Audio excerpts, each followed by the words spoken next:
늘 하는 얘기지만 모범생들은 열심히 나오는데 꼭 들어야 될 사람들은 안 나오고 그래서 참 사실은 누구야 이우솔 집사님 네, 핑계야 뭐가 없겠어.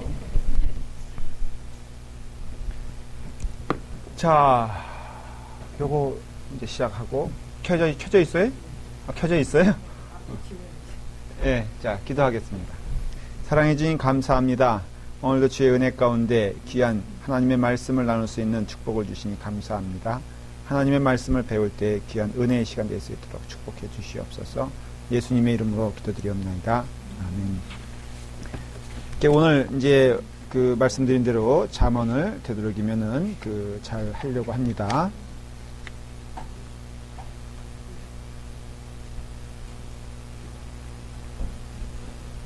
이 잠언의 특징은요, 잠언,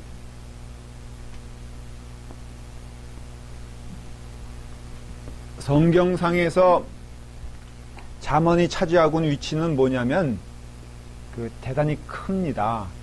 어떤 면에서 크냐면, 하나님은 우리 믿음 생활이 실제적인 삶에 있어서 승리하기 원하시거든요. 그래서 제가 많이 강조하는 게, 그래서 우리 아들도 저한테 그러더라고요. 데디는 아마 보니까 신앙적인 방향이 전체적인 인격에 있어서 열매가 드러나지 않으면은 잘못된 믿음 생활이다라는 것을 강조하는 것 같아요. 저한테 그러더라고요. 저하고 쭉 대화를 하면서 이제 그거 무슨 뜻인지 아세요? 제가 몇 번 강조하잖아요. 성경적인 내용을 강조하잖아요. 제 의견을 얘기하는 게 아니라 성령의 열매도 가만 보면은 갈라디아에서 나오는 걸 내용을 보면은 인격적이라는 걸 알 수가 있죠.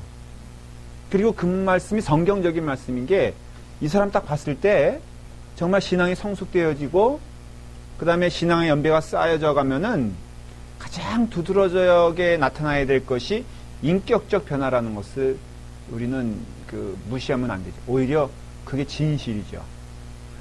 예수님을 오래 믿었는데 그 사람이 오랫동안 그런 사람도 있잖아요. 실제로 교회 안에서 계를 하다가 완전히 어떤 관계가 어떤 쑥밭이 되는 거를 좀 들었죠. 근데 그 사람이 1, 2년 믿은 사람이 아니거든요. 예를 들어 말하면. 교회 안에서 계를 할 정도면은 적어도 그 안에서는 무엇인가 어떤 신뢰할 만하고 그 다음에 또 무엇인가 이렇게 중추적인 인물이 하던 여기서도 계를 한다 했을 때 권혜리 자매가 하겠어요? 김봉선 집사님이 하겠어요? 저분들 믿고 누구도 돈을 안 준다고. 그렇다고 해서 저렇게 늦게 오는 박상수 집사님이 하겠냐 이거예요. 계 모임을 주도할 때 제가 보기에는 모르겠어요. 그냥 이거는 좀 우스갯소리로 들어도 돼. 최경혜 권사님 정도 돼야지. 우리 계하자 했을 때 설득력이 있지. 거기 보니까 그런 사람은 그런데 문제는 뭐냐면은 그게 의도성을 가지고 그렇다면 10년, 15년 동안 그 교회에 있었던 것이 그럴 리는 없겠지만 그래도 저 사람이 대체 계를 하려고 그렇게 오랫동안 그런 것인가? 그런 거 여러분들 혹시 경험하신 적 있잖아요? 인맥 관리라 그래요. 어떤 사람 보면은 티나게 관리하는 차원에서 밥을 사줘도 순수하지 않은 밥은요, 맛이 없어요. 여러분들도 제가 늘 어떤 때 농담으로 목사한테 밥을 사줄 때 말이에요. 제일 좋은 시기는 언제 하면은 이권 관계가 개입되지 않을 때 사주는 게 제일 좋습니다. 무엇인가 아쉬워가지고 급한 마음에, 이게 비유가 좀 이상한가? 근데 그럴 수는 있잖아요. 그쵸? 뭔가 본인이 아쉬워서 갑자기 친절해지는 거? 그거는 우리가 다 알잖아요.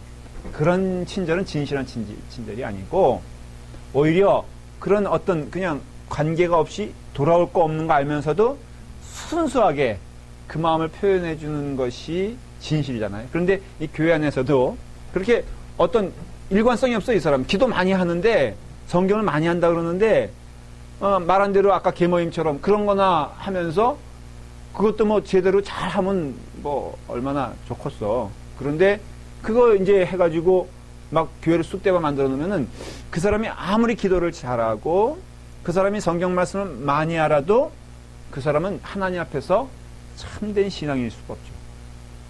그래서 결국 신앙이란 것은요, 그 전체적인 그 삶이 향기가 나야 된다는 것이 제가 그쪽에서 관심이 있어 그런 게 아니라 성경을 알면 알수록 정직하게 말할 수밖에 없는 게 기도는 다 열심히 해야 돼. 그건 너무 상식인데 우리는 베이직이라는 게 있잖아요. 지금 잠언은 그걸 얘기해 주는 거예요. 베이직을 갑자기 스펠링이 아는데 잠깐 잊어먹은 거예요. 이 베이직을 우리는 뭘로 이해하냐면은 어떤 자랑거리로 이해하는 거예요. 사람이 숨 쉬는 거 자랑할 수 있어요? 없잖아요? 사람이 걸어 다니는 거 자랑할 필요 있어요? 없잖아요? 근데 기도 뭐 열심히 한다? 그거는 신앙생활의 어떤 상식이라면은 열심히 하라고 하는 것조차도 사실은 저는 그래서 그런 거에 대한 조금 수요성형 공부인가 얘기할게요. 거부감이 있어서 뭐 인위적으로 뭘 이렇게 하자는 거에 대해서 그렇게 별로 좋아하질 않아. 그냥 하라 이거예요. 그거는 기도 생활 그 강조하고 자극을 주기 위해서 그건 제가 거기까지 동의하는데 그것이 이렇게 맨날 자극을 주는 어떤 행사나 그런 걸로 하면은 저는 그거는 아니다라고 생각해요. 기도하는 건 너무나 자연스러운 거고 성도라면은 말씀 가운데 삶을 살아가는 건 너무 자연스러운 건데 거기 이상을 벗어나지 못하고 그냥 거기에서만 안주하고 자랑거리 삼는다는 것은 이건 하나님이 주시는 보화와 그 인생의 풍요함에 대해서 우리는 잘 깨닫지 못하는 거죠. 그럼 인생의 풍요함은 무엇일까? 이게 베이직이 돼서 그 다음에 그 삶이 어플라이가 돼야 되잖아요. 그래서 갑자기 오늘 왜 이러지?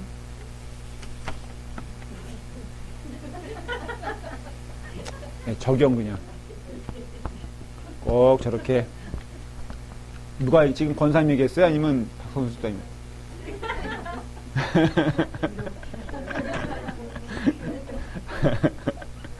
이 적용의 삶이 아름다워야 되는데 이게 인격이라 이거예요.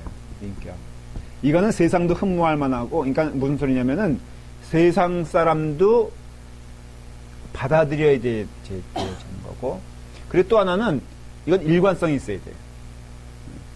정말로 인격이 아름다운 사람은요, 자식에게도 그 향기가 나타나고, 남편에게도 그 향기가 나타나고, 그리고 교회 안에서도 그 향기가 나타나고, 심지어는 자기 자신에 대하여도 향기가 나타나죠. 요즘 뭐 많이 그 인성 어떤 변화해가지고 자기를 사랑하는 그런 어떤 그런 마인드 컨트롤 그런 것들이 있더라고요. 그러면서 거울을 보면서 그렇게 얘기하라는 거예요. 정말 너는 잘났다. 정말 너는 아름답다. 근데 우리 솔직히 40 지나가지고 거울 보고 자신 있게 얘기할 사람이 누가 있냐 이거예요. 거울만 보면은 거울 때리고 싶고 그리고 또 왜 너 거기 있냐 그러고 싶지. 근데 성경을 잘 배우고요. 은혜가 풍족해지면은 나 자신에 대해서도 하나님이 주시는 귀한 은혜 가운데 사랑하게 돼요. 그리고 기뻐할 수 있어요. 그렇기 때문에 결국은 신앙에 있어서요. 깊이는 여기로 가는 거예요. 여기로. 이거는 베이직을 강조할 수도 있고 가리킬 수도 있고 또 노력해야 되는 것도 있지만은 이 베이직을 가지고선 여러분들의 신앙의 어떤 높낮이를 얘기하면 안 되고요. 적용하는 삶에 있어서 인격적인 삶이 일관성이 있어야 돼요. 일관성이 있고요. 보편타당해야 돼요. 일관성이란 것은 어제와 오늘 내일의 일관성이고요. 보편타당은 누구에게나 그래서 뭐 비유가 좀 어떨지 몰라도 목사님한테도 잘하면은 성도들한테도 잘해야 돼요. 제가 눈치가 빠른 사람이에요. 두 분이서 어떤 때는 이 두 분이라는 건 이 두 분 얘기하는 게 아니고 얘예요. 경쟁적으로 저한테 잘하는 사람 가끔 봐요. 근데 그걸 이렇게 보면은 마음이 편치 않아. 왜냐하면 뻔히 보이잖아. 그러니까 이 사람은 지금 신경이 나한테 있는 게 아니라 누구한테 있는 거예요? 이 사람한테 있는 거예요. 그러니까 시선은 나에게 향해져 있고, 목사님 내가 어떻게 도와드리면 좋을까? 저녁이라도 사드릴까? 그런데 그 사람의 기준은 뭐냐면은 저 사람이 뭐 했냐 이거예요. 목사 입장에서 그때 좋을 때도 있어. 왜냐면은 제가 슬며시, 저 집사님은 저거 뭘 해줬는데 참 좋더라고요. 그렇게 말을 하면은 이분이 또 훅 달아올라가지고 더 좋은 걸 해줄 수는 있지. 예? 근데 이게 얼마나 피차에 피곤하냐 이거예요. 그러니까 그거 원하는 게 아니야, 하나님은. 하나님은 일관성이 있는 사람을 좋아하고 보편 타당한 사람을 정말 좋아하세요. 그래서 이렇게 목사한테도 잘하면은 성도들에게도 순수한 마음으로 잘하고, 목사도 마찬가지야. 내게 조금 이득이 되는 것처럼 보이는 사람에겐 잘하고, 얼굴 많이 이렇게 본 사람에겐 잘한다는 것은 그건 목사의 자격이 전 없다고 생각해요. 아무래도 수요 집회 나오는 분들, 또 여기 있는 분들 보면 착한 사람들이잖아요. 그래서 제가 좀 조심하는 게 뭐냐면, 상대적으로 덜 착한 사람도 있더라고, 교회 안에서. 또 상대적으로 목사의 눈에 어떻게 보면 이렇게 잘 안 띄는 분들도 있어요. 근데 그거 외면하면은 그 목사로서는 자격이 없다고 저는 생각해요. 물론 제가 그렇게 산다는 건 아니에요. 그렇지만은 제 마음에 있어서는 그래서 어떤 때는 좀 섭섭할 수도 있어.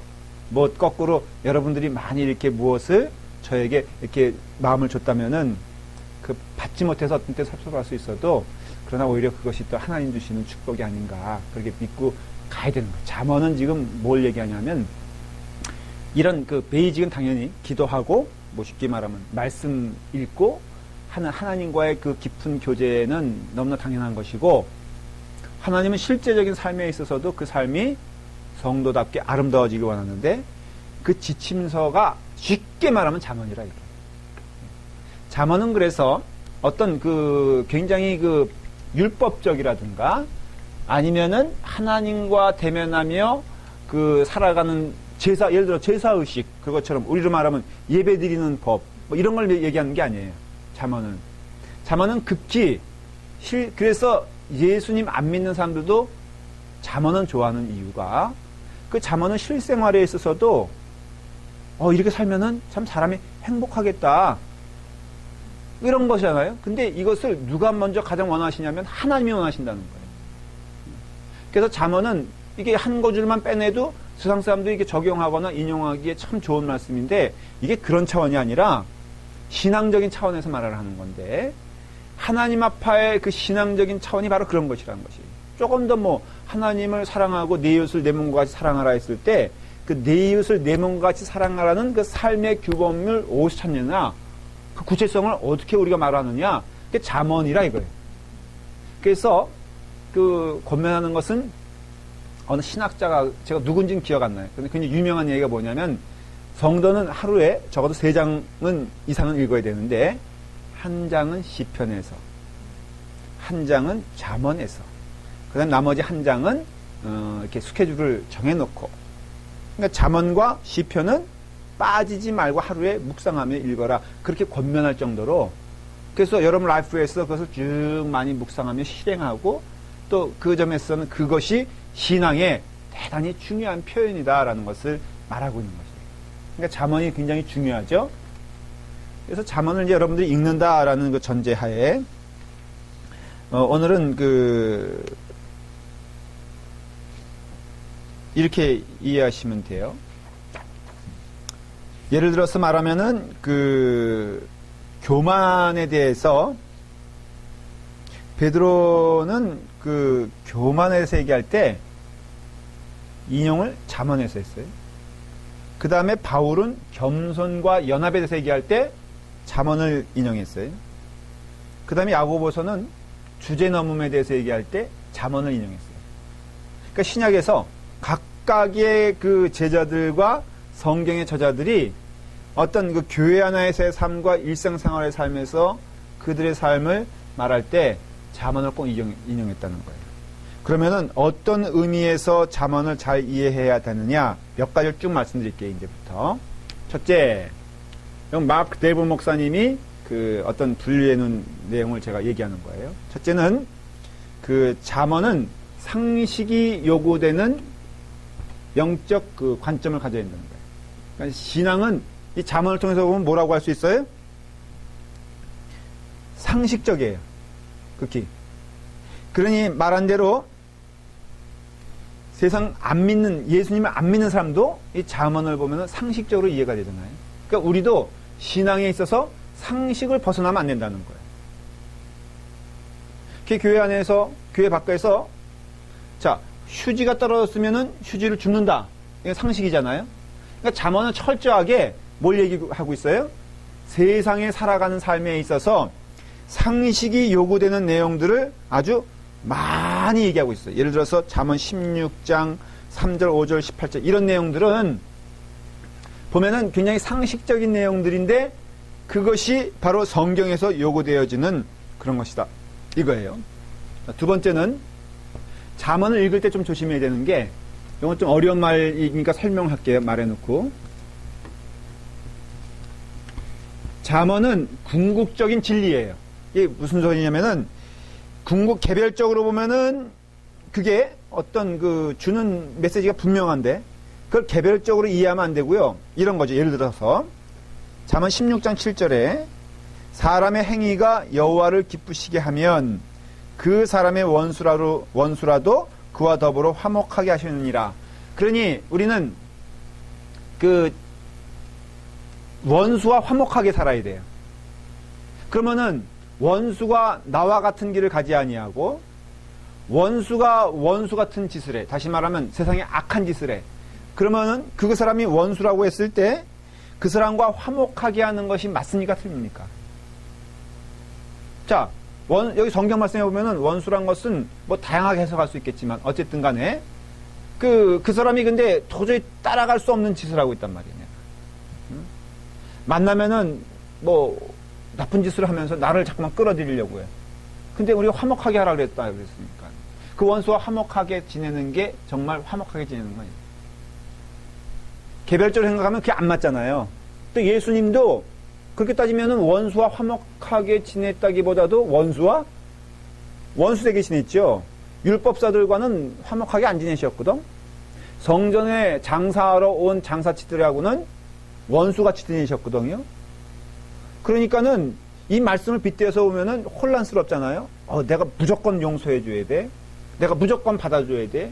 그러니까 내가 무조건 휩쓸려 가야 돼. 이런 생각이 어떤 기독교인들은 잘못된 가치관을 가지면은 내가 친구를 위해서라면 뭐든지 할 수 있어. 이런 어떤 그런 것이 성경적이라고 믿고 있다고 하면은 친구가 술집 가자 그러면 가야 돼, 안 가야 돼?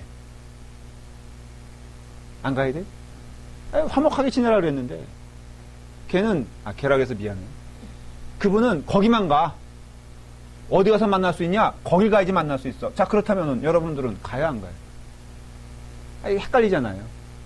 근데 궁극적으로는 그 사람을 올바른 길로 인도하는 것이 화목하게 지내는 거예요.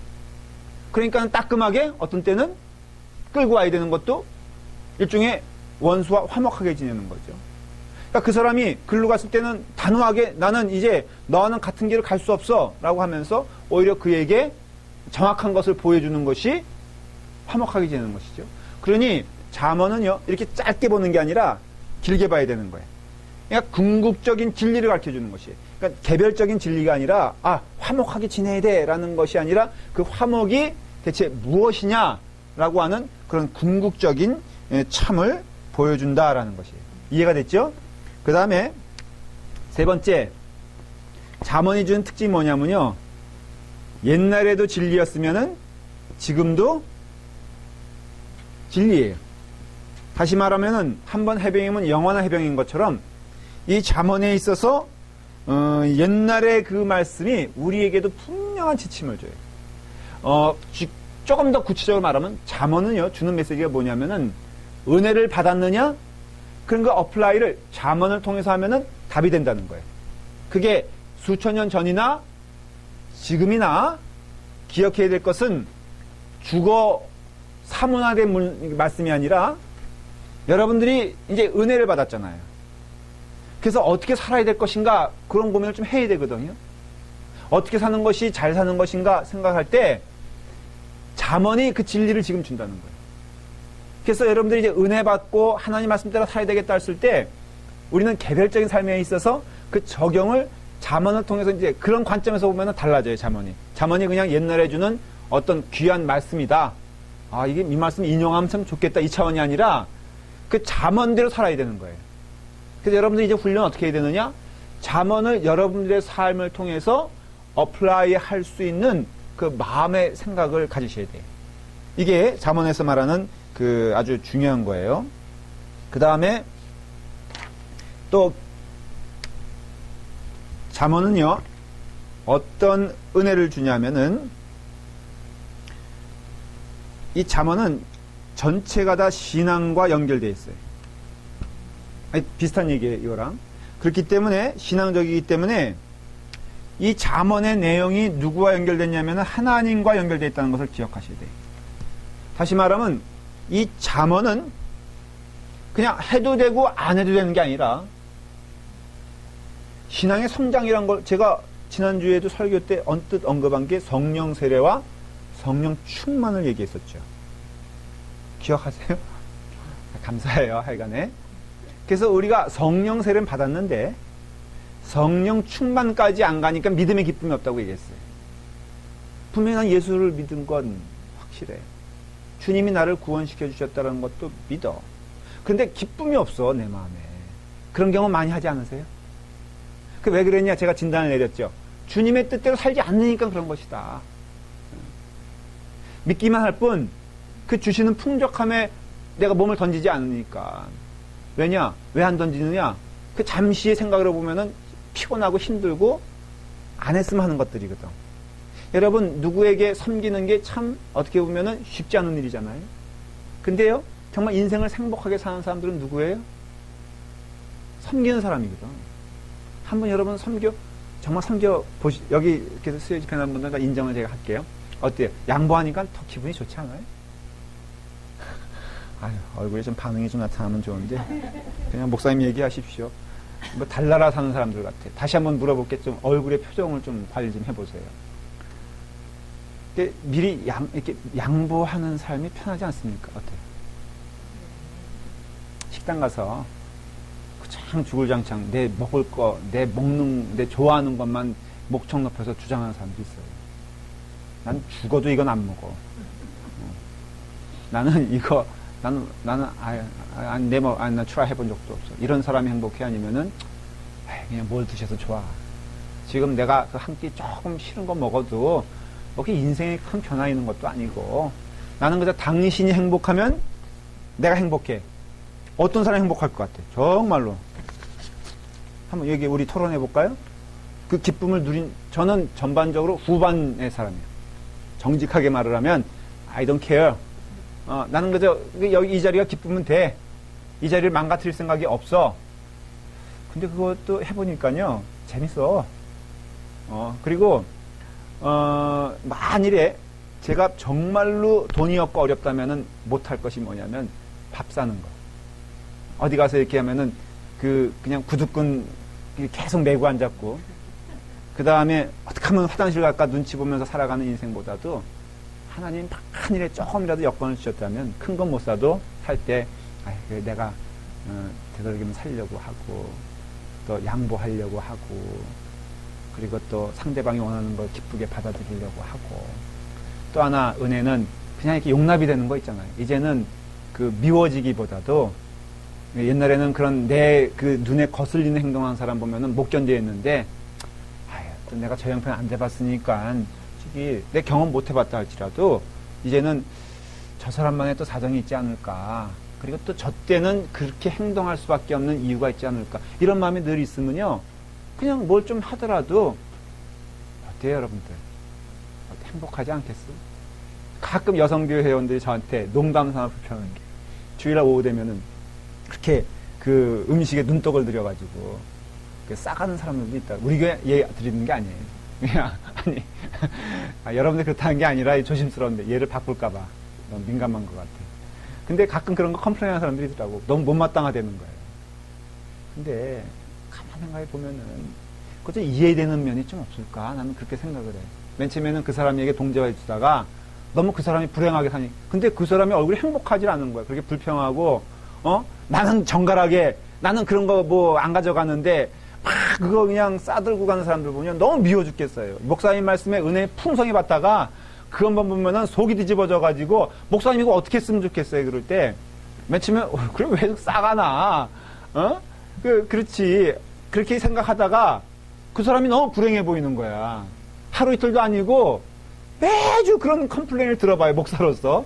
그럼 어떤 생각이 드냐면은 나중에는 싸가는 사람이 불쌍한 게 아니라 그것 때문에 속병 드는 당신이 불쌍한 거야.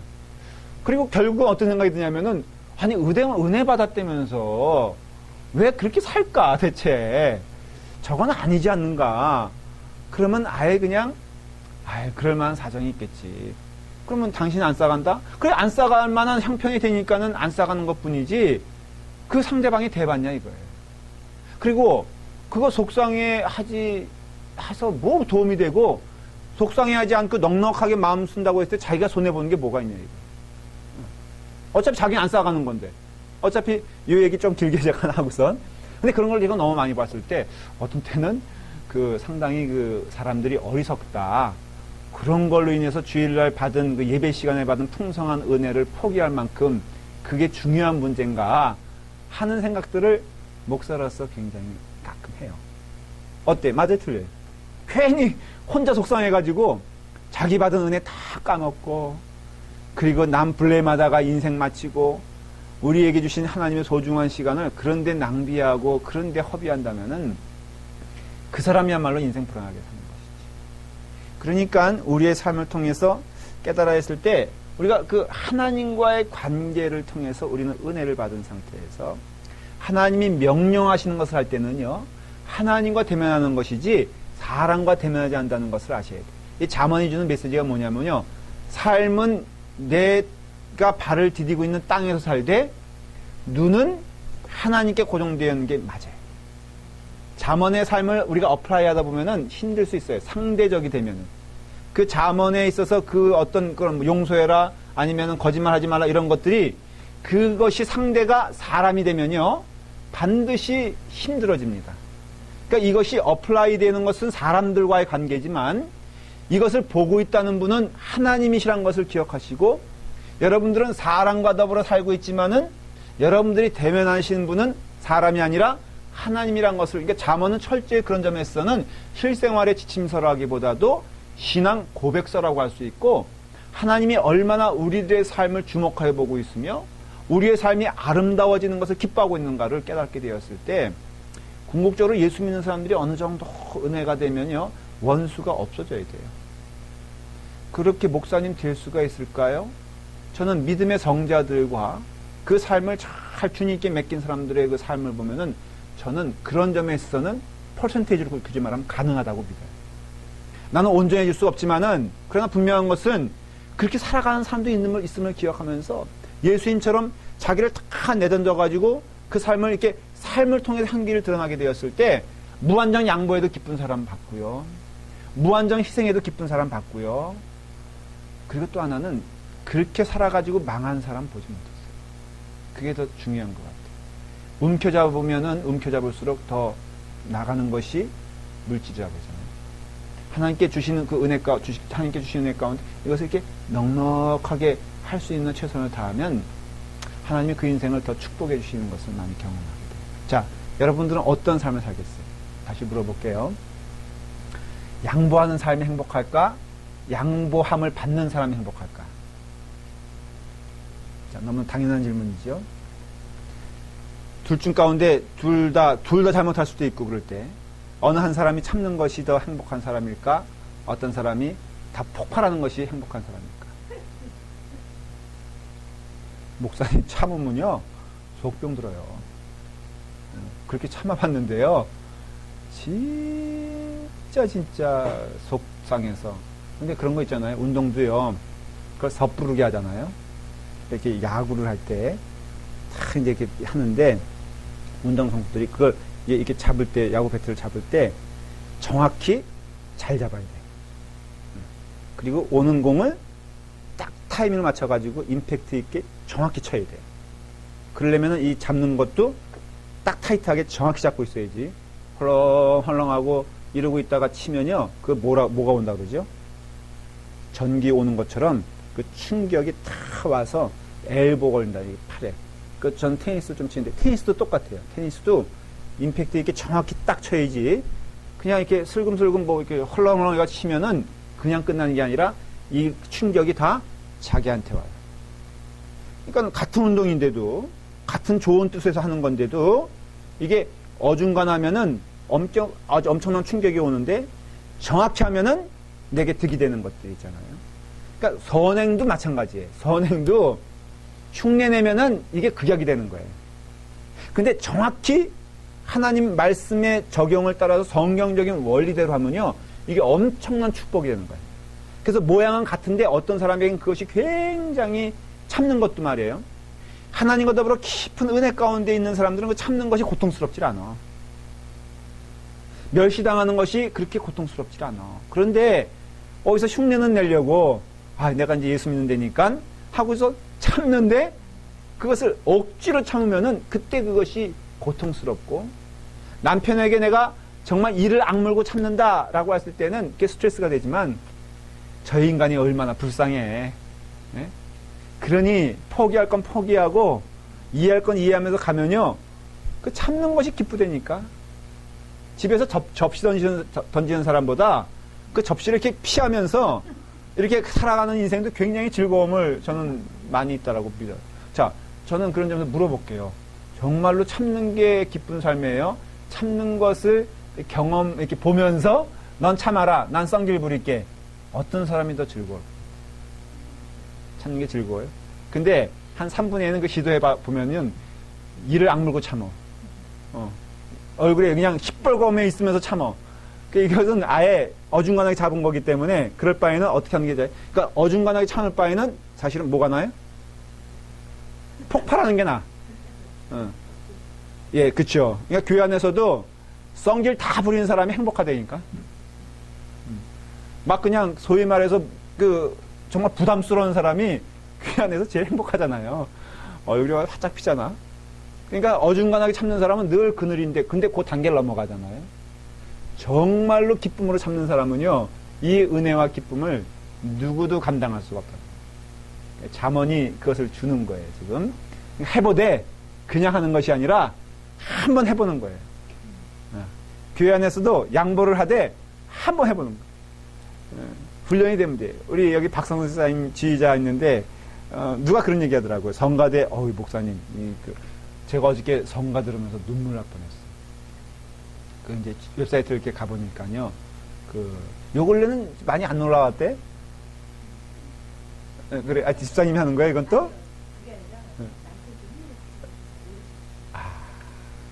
그래서 참사랑을 제가 들었어요.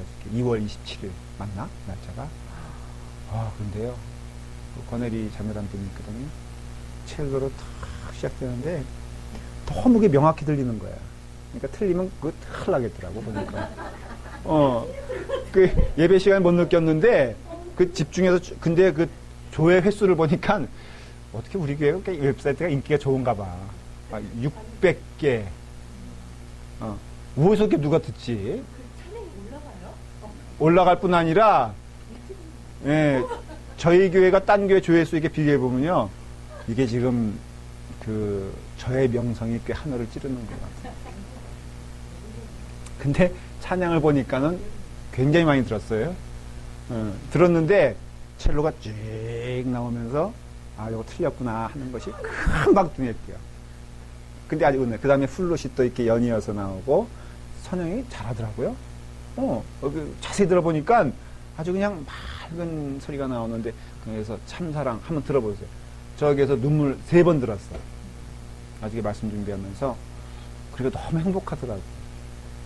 소리도 아주 은혜롭게 잘 나왔어. 아직 뭔 얘기 하다가. 그런데, 아무튼 예수 믿고 잘 삽시다. 결론은 그거야. 그러니까 우리의 삶에 있어서 이 잠언적인 것을 어플라이 이제 할 건데, 할 때, 여러분들이 기억해야 될 것은 하나님께 맡기가라는 거예요. 그리고 그대로 한번 살아보자는 거예요. 그래서, 이 잠언은 집중적으로 몇 가지, 요거 이제 끝났고요. 이렇게 됐고. 근데 몇 가지만 해서 지침을 줘요. 이게 뭐냐면, 첫째는 미련한 자는 대체 누군가. 이제부터 실제적으로 어플라이 하는 거예요. 이제 제가 시간 될 때까지 한번 해볼게요. 미련에 대해서 얘기를 해요. 성경은, 특별히 잠언은 미련한 자를 지성적으로 부족한 자라고 말하지 않아요. 우리가 미련 얘기할 때, 우리는 그냥 이렇게 이렇게 지식이 부족한 사람. 여러분, 세상적인 지식이 굉장히 좀 빨리 진행되고 있잖아요. 그리고 쫓아가지 못하는 것들이 많이 있는데, 그 연속국 보면은 그 귀부인들이 모여가지고 그 사회적인 거에 대해서 제대로 이렇게 지식이 없으면 무식하다고 따돌림 당하죠. 그래서 미국에서 이민 온 사람들이 한국 가면은 굉장히 바보스러워진다 그래요. 왜냐하면 도저히 거기를 쫓아갈 수가 없는 거야. 제가 아까 그 감리교시락대학 그 페이스북이 있더라고요, 보니까. 전 지금 처음 알았어. 근데 거기서 이제 지난번에 동기를 우리 부평교회 목사님 아드님 창립 예배 때 갔더니 그 동기를 만난 거예요. 그래서 이제 거기다가 야, 도민아, 제발 그 페이스북이란 데가 있는데 거기 한번 들어와 봐라. 가봤더니요, 제 얘기를 썼는데 이 나쁜 놈들이 이렇게 썼어. 이제 한 친구가 도민이와 누구를 만났다. 너무너무 반가웠다. 그래서 참 좋은 시간을 보냈다. 그랬더니 왜 도민이는 페이스북에 안 들어오는 거야? 그 다음에 누가 댓글을 달았더라고. 그러니까는 제 제일 친한 거에 박선호 목사라고 있거든요. 아주 나쁜 놈이지. 도민이는 페이스북 몰라. 그래서 들어오려면 시간 좀 걸릴 거야. 너희들이 좀 이해해 주렵다. 이렇게 쓴 거야. 예? 맞죠? 제가 그걸 보면서 얼마나 부하가 치밀어. 아니, 내가 누군데, 근데 김동인 목사요. 적어도 우리 교인들은 저를 굉장히 어떻게 보면 스마트하다고 느낀다는 거예요. 그래, 안 그래? 제가 좀 약간 똑똑해 보이지 않습니까? 근데 이것들이 말이야. 거기서 나를 완전히, 야, 도민이는 페이스북 몰라. 그러니까 아마 여기 들어오려면 굉장히 시간이 걸릴 거니까. 그래서 제가 우리 아들한테 댓글 대는 법을 배웠어. 거기다 됐다. 아주 우아하게. 그런 거 표현하다 나고, 내가 너무 오랫동안 적적히 떨어져 있었지. 미안하다. 내가 앞으로는 가끔 소식을 전하나. 아주 쿨하게 딱 했더니, 그 다음에 이제 감신대 교수로 있는 그 박창현 교수라고 있어요. 그래, 도민이는 참 보고 싶다. 한국에 있었던 도민이는 봤는데, 미국에 있는 도민이는 만난 적이 없으니, 얘는 말을 하더라도요. 이렇게 말을 하니까 섭섭했던 제 마음이 막 녹아나는 거 있죠. 그러니까 미련은 지식의 충만과 지식의 풍부가 아니에요. 미련이란 것은 여러분들이 가지고 있는 물질적인 것도 아니에요. 그럼 지혜와 그 미련한 자는 무엇이냐면은, 첫째는요, 미련한 자는 징계를 싫어해요. 이게 잠언적인 내용이에요. 그래서 아주 무조건 그냥 그 징계를 무서워하고 무시하고, 그런 가운데 있어서 17장 20절에 보면은 그 징계를 통한 자제력이 부족해요. 다시 말하면 이걸 쪼개 어떤 의미에서는 이해하기 쉽게 말하면요, 여러분들이 그 징계 올 때, 다시 말하면 고통이 올 때나 아니면 나의 삶을 이렇게 변화시키기 위한 체질 변화가 있잖아요. 그러할 때 그 고통과 그 변화되는 어려움에 대하여 무조건 싫어하는 자는 성경적인 사람이 될 수가 없어요. 그래서 여러분들 이제 어려움이 올 때는 어떻게 해야 돼요? 이거 하나님의 뜻이 아닌가를 선별하는 은혜가 있어야 되고요. 그 다음에 어쨌든 성경적인 그 방향은, 그 가르침은 그 모든 손길은 하나님 안에 있기 때문에 너에게 경험되어진 모든 것을 하나님의 인도하심으로 믿고 거기에 순복하라는 것이에요. 잠시에는 당황해서, 때로는 힘들어서, 어떤 의미에서는 제대로 파악 못해도 신앙의 사람은요, 꾸준함이 있잖아요. 묵상하는 은혜가 있잖아요. 그러면은 내게도 징계가, 그 점에서는 징계라는 것은 어떤 잘못에 대한 어떤 때림이 아니라 모든 것을 말하는 것이에요. 내가 잘못하지 않을 수도 있어. 근데 어려움이 오는 것, 그런 거 여러분들 어떻게 해석하세요? 성숙하지 않은 사람은요, 금방 너무 이게 업앤다운이 심해. 그래서 뭔가 조금 좋은 것 같으면 막 너무 좋고, 나쁜 것 같으면은 너무 신앙적으로도 하나님 나를 버리셨어, 하나님께서 나를 무관심해, 아니면 성도들조차도 나에 대해서 별로 그렇게 도움이 되지 않아, 이렇게 얘기하는 게 아니라 아름답게 그것을 기도로서 그런 가운데 하나님의 동행하심을 믿고 나아가는 것이, 그게 바로 지혜로운 자예요. 저도 마찬가지예요. 그래서 교인들이 물어보면 전 그런 질문 안 했으면 좋겠어. 목사님 괜찮아요? 그럼 뭐라고 대답해요? 최경 목사님 가끔 물어보잖아. 목사님 괜찮아요? 그럼 제가 너무 힘들어가지고 못 살겠어요. 근데 호렙이라고 생각하면은 진짜 이틀은 괜찮아. 근데 요즘 우리 아들 오는 것조차도요, 버거워 죽겠어. 이놈이 오면은 뭐 먹을 거냐고 물어보는데, 하여간에, 한 끼, 세 끼, 저 거의 집 없고 밖에 나와 있잖아요. 그러니까 감사한 거지. 진짜 집에서 세 끼 먹는다면은, 결국은 라면만 먹는 게 이해가 되는 거예요. 네? 이 여자들이 이해가 안 되고, 아니, 이해 안 되고, 나만 불쌍해진다니까? 그런데, 이제 깨닫게 되죠. 이것도 하나님이 주시는 과도의 훈련이요. 저는 제가 감당할 수 있을 때까지 이런 마음을 갖고 싶어요. 내게 다 이렇게 하나님 주시는 훈련이요. 선합니다. 라고 믿어요. 극단적인 경험도 있겠지. 어머님도 사실은 보면은 언제 돌아가실지 모르는 상황. 그거에 어머님 연세 드셨으니까는 하늘나라에 가는, 그렇지만은 내 자식이 정말 어려움 겪을 수도 있고요. 내 아내가 또 그럴 수도 있고, 어떻게 보면은 팔다리가 잘라질 수도 있고요. 그럴 수도 있잖아요. 그럴 때, 그 모든 것들을 생각해 봤을 때, 무엇이 선한지 악한지 우린 몰라. 그러나 분명한 것은 하나님이 나와 함께 하신다라는 것을 믿고 있다면은, 우리는 거기서 무엇을 발견하게 돼요? 지혜를 발견하게 되죠. 그래서 지혜를 발견하게 됐을 때, 자제력을 갖게 되는 거예요. 평탄함이 있는 거예요. 그래서 정말 예수를 믿는 사람은 그 삶을 통해서 보면은 잔잔함과 흔들리지 않은 깊은 바다와 같은 그런 은혜가 있어요. 자, 하물며 그것이 그렇다면 일상생활에서 경험되어지는 여러 가지 내 마음을 아프게 하는 것들에 대해 여러분들 어떤 반응을 보이고 있어요?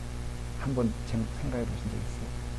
일상생활에서, 교회 안에서, 성도들 간에, 가족 간에, 내 이웃 간에 내가 어떤 그런 그 절제와 그 다음에 하나님이 주시는 환경이다라고 믿고 하나님이 주시는 그 사람이다라고 믿고 왜 만나게 하셨나 이게 아니라 다 나에게 유익을 주고자 하나님이 내게 허락하신 사람들이거든요.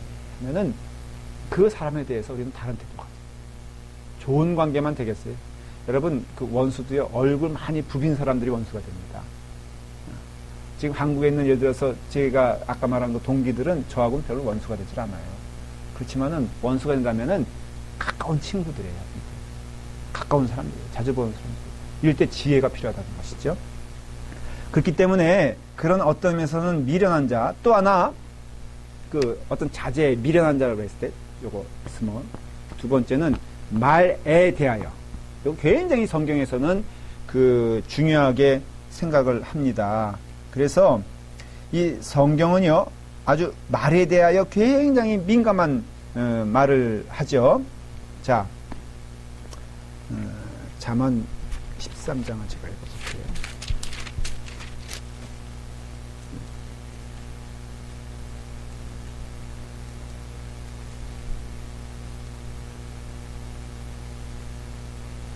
자, 16절 한번 볼까요? 시작. 무릇 슬기로운 자는 지식으로 행하거니와 미련한 자는 자기의 미련한 것을 나타나느니라. 그랬잖아요. 지식이란 것은 성경을 말하거든요. 하나님 말씀. 지혜로운 자는 하나님의 말씀으로 살고 우매한 자는 어떻다는 거예요? 자기의 미련한 것을 나타낸다 했을 때 여러분 자기의 미련한 것을 나타냈을 때 가장 첫 번째가 뭔지 아십니까? 언어예요. 언어. 그 사람을요 이렇게 봤을 때 미련한 사람이다 아니다 라고 하면은 그건 뭘로 판단할 수 있냐면은 뭘로? 예. 그래서 말로 판단한다는 거예요. 그래서 성경은 할 수 있거든. 말을 많이 하는 자가 되길 원합니까? 말을 적게 하는 자가 되길 원합니까? 먼저 그것부터 한번 17장 28절에 보면요. 한번 다 같이 읽어볼까요? 이런 것들은 좀 적어놓으시고 나중에 기억해 두세요. 자, 시작. 미련한 자라도 잠잠하면 지혜로운 자로 여겨지고 그의 입술을 닫으면 슬기로운 자로 여깁니다. 이전 주에 웃는 거 보니까 찔리는 게 많죠.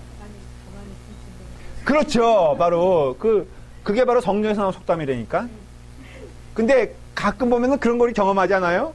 아예 그 사람이 침묵을 지키고 있으면 굉장히 영화 배우 가운데 그런 사람들이 있더라고.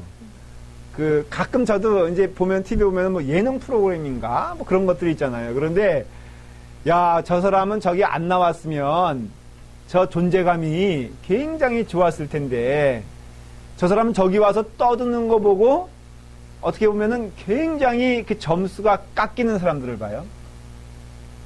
여러분들 가끔 보면요. 그래서 성경은 되도록이면은 슬기로운 자라고 했을 때 그 슬기로운 자라는 의미 가운데 하나가 말을 적게 하는 거예요. 사람은 이렇게 말을 적게 하거나 그것을 하지 않으면은 자기가 드러나지 않고 무엇인가 도태된다고 생각을 해요. 여기서도 이렇게 보면은 우리가 그런 거 이렇게 드러나는 사람 아무래도 이렇게 말을 이렇게 많이 한다고 그 모든 회의석상에서 우리 임원에도 어떤 땐 그런 것도 있고 우리 이게 보면은 회의 연애 같은 것도 이제 그다음에 커커스 우리 회의 하면요 성격이 나타나. 그 평소에 그런 이미지가 가진 사람이 야, 저 사람은 참 나대기를 좋아한다. 반드시 회의 시간에 한마디를 해야 돼. 대강 결론이 났어. 뭐 보탤 것도 없어. 그런데 하는 얘기 보면은 그 얘기가 그 얘기야. 그런데 꼭 제가 한마디 꼭 해야 되겠습니다. 어떤 분은 그 자기 이름이 이제 이거 방송에 나가면은 조금 오해될 수도 있지만은 류 씨와 유 씨가 있잖아요. 근데 이제 그 서기가 자꾸 이제 그 류 씨라고 몇 번 이분이 내 성은 류 씨입니다. 근데 본인들이 이렇게 따져도 다른 성씨들은 그런 거 따지냐 이거예요. 그러니까는 계속 유 씨로 나간 것 같아. 그리고 이게 컴퓨터 작업이다 보니까 류 씨를 바꿔도 서기 입장에서 보면 어떤 때는 그것이 이렇게 파일이 오버래핑 되거나 뭐 이렇게 카피가 돼버리면 옛날 류 씨로 가면은 그래가지고 다 회의 끝났는데 바빠 근데 중요한 발언이 있습니다. 딱 그러더라고. 그러더니 앞으로 나가세요. 의장석으로. 정식으로 드릴 말씀인데 하면서 한 10분 얘기하는데 얘긴즉슨 뭐냐. 왜 내 이름이 류 씨인데 유 씨를 계속 고집하느냐. 그래서 한편은 이해가 되면서도 저건 좀 나중에 서기한테 얘기해도 되는 얘기인데 근데 그분은 한 번은 꼭 그 공속상에서 그 발언을 해야지 이렇게 좀 이렇게 시원해지는 스타일이죠. 그런 분 있잖아요. 예, 어리석은 거다 이거예요. 아니, 그걸 어리석다 보면 저는 그 뭐를 막. 왜냐면은 그분은 그 나름대로 그걸 갖고 두고 있으면 내가 예를 정확히 들었어야 되는데 제가 예를 들면서도 이건 또 그렇게 생각할 수도 있겠다. 그런데 한편으로는 또 내가 이해가 되는. 그러니까 이런 때 제가 자문적인 지혜를 구하는 거예요. 이정주 교우의 얘기를 받아주는 것이 좋을까? 아니면은 아니다라고 끝까지 가는 것이 옳을까라고 했을 때 또 듣고 보니까 그 얘기도 맞는 것 같아. 세상은 정도만 있는 게 아니라 비와 정이 섞여야지 어우러지는. 근데 제가 또 하나 제 원리에 또 벗어난 게 자문적인 원리. 그 사람의 형평을 헤아렸어야 되는데. 오죽하면 류 씨라고 그랬을까. 아마 제가 보기엔 종손일 것 같아. 그러니까 또 이해가 되네. 그럼 또 그렇게 한 서기가 또 나쁜 분이네. 이 자문이 참 헷갈려요. 그렇죠? 지혜가 필요해. 어플라이. 그런데 어쨌든 간에 자문에서 권면하는 것은 미련한 자의 입술은요, 닫혀질 때 아름답다는 거예요. 그러니까는 아예 그것이 적절한 말이 아니면은, 적절한 상황이 아니면은 뭐 하는 게 좋다는 거예요, 권면이? 그러니까 말을 삼가하여 내 지혜가 무식함을 드러내지 않는 것이 삶에 있어서 지혜롭다라는 것을 말해주는 거예요. 그렇죠? 그 다음에 또 하나는 미련에 대해서 얘기할 때요. 세 번째는 주변 인물들. 교제의 문제예요. 이게 무슨 소리냐면 그 사람이 미련한 자인가 아닌가를 판단할 때 그 상대하는 인물들, 그 다음에 함께 가는 인물들을 보면은 미련한 자인지 아닌지 알 수 있다는 거예요. 그래서 유유, 상종, 초록은 동생. 지금 권혜리 자매님이 이러고 있는데 제가 보기에는 자기 친구들을 헤아려 보는 거예요. 근데 그거 보면 알 수 있잖아요. 물론 다양한 사람들이 섞여서 친구가 되기도 하지만은 그러나 어쨌든 간에 이렇게 흐름을 보면은 이거 좋아하는 분들은, 다시 말하면은, 누구 얘기를 막 많이 하길 좋아하는 사람들은 그렇게 보여. 가만히 보면은. 교회 안에서도 이렇게 보면은 이렇게 남 얘기하기, talking about 그런 걸 좋아하는 분들은, 또 그걸 듣기 좋아하시는 분들은 또 그렇게 모이는 것 같아. 그리고 그런 거 싫어하는 분들은 한두 번 만나다가 결국 그 관계가 이렇게 별로 이렇게 이어지지 않는 것을 봐요. 맞아요? 틀려요? 그렇죠? 그래서 그 지혜, 이제부터 친구를 선택하는 지혜가 있어야 되는데, 내가 비록 그 어떤 그 미련한 말을 많이 하지 않는다 할지라도, 미련한 말을 많이 들으면은 나도 미련해진다라는 것이에요. 그래서 이제 믿음 생활하다 보면 그런 훈련을 조금 얘기하잖아요. 비방하는 자리가 있으면은 가지 마라. 비방하는 말을 하면은 그거 동조하지 마라. 그리고 할 수 있거든 살리는 말을 하고, 은혜로운 말을 하고, 그 주님의 은혜 가운데 거룩한 삶을 살도록 애를 써라. 그리고 모임도 그런 거룩한 모임에 가라. 어때요? 맞아요? 틀려요? 그냥 이건 자꾸만 얘가 저의 얘가 되니까는 그럴 수도 있어도, 저도 이렇게 보니까요, 이렇게 별로 이렇게, 아무리 그 얘기가 어떤 필요하다 할지라도, 남을 비방하거나, 아니면 불평을 많이 하는 그런 자리에 가면요, 이렇게 별로 기쁘질 않아. 그러면 안 만나게 돼. 그게 어떻게 보면은 이렇게 배타적이 될 수도 있는데, 이렇게 보면요, 심지어는 목회자들 사이에서도 그렇더라고요. 정말 제가 나중에 이제 한 20년 같이 이렇게 쭉 하다 보니까 깜짝 놀란 게 뭐냐면요, 이렇게 비방하거나, 이렇게 소위 말해서, 이렇게 이렇게 막 이런 거, 그것도 체질일 수 있을 거야. 그걸 정의라고 생각할지 모르겠는데, 뭐든지 보면 일단은 네거티브로 보는 거야. 뭐든지 보면은 일단은 뭔가 꾸짖을 게 있어야 돼. 그래야지 안심이 되는 사람들이 있더라고요. 무조건 보면은 일단은 뭔가 이렇게 발언을 하는데, 그 발언 내용이 반드시 무엇인가 비평적이지 않으면 그게 창조적이지 않다고 생각하는 멘탈리티 가진 사람들이 있더라고요. 놀라운 거는 그 사람들은 또 그런 부류로 모여. 그래가지고 늘 이 사람이 회장이 되면 이 사람에서 불평을 하는 것 봐. 저 사람이 회장이 되면은 또 저 사람에서 계속 불평. 그 무리들.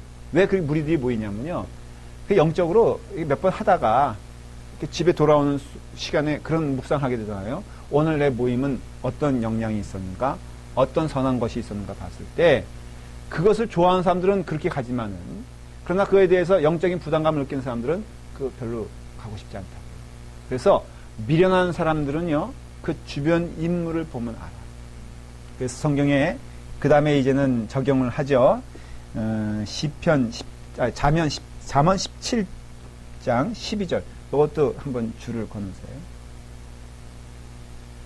자, 시작. 차라리 새끼 빼앗긴 안곰을 만날지언정 미련한 일을 행하는 미련한 자를 만나지 말 것이니라. 참 잠언은 재밌어요. 비유도 이게 여러분 제일 그러니까 제일 사나운 상태에 있는 것이 뭡니까? 새끼 빼앗긴 암곰. 그 사나운 동물들도요, 잠잠하고 그 어떤 때는 조용한 때가 있잖아요. 그런데 아주 동일한 반응이 뭐냐면은 새끼를 빼앗긴 그 어미는 눈에 뵈는 게 없어요. 여러분 그 인간인 여러분들도, 자, 여러분들을 굉장히 당황스럽게 만드는 것은 자식일 겁니다. 뭐 얘는 안 들겠어요. 너무 상상이 저기 하니까. 그렇지만 어쨌든 간에 그 자식에 대한 문제가 생기면요, 엄마로, 그때는 여자가 아니야. 그 자식에 대한 문제가 걸린 엄마는요, 절대로 건들면 안 돼. 그래서 저조차도 딱 분위기 봐가지고, 이게 이제 교육부에서도 가끔 보면은 자식에 대한 문제잖아요. 그럼 저는 아예 그냥 도망가. 누구든지 대신 보내고, 교육부장 보내거나, 백목사님 보내거나, 그렇지. 이 문제가 어떤 내가 신앙적으로 처리할 문제라면 내가 가지만은, 이게 자식 대 자식 싸움이 있어요. 가끔 보면. 그러면은 이 문제는 제가 관여하면 이거는 큰일 나는 거야.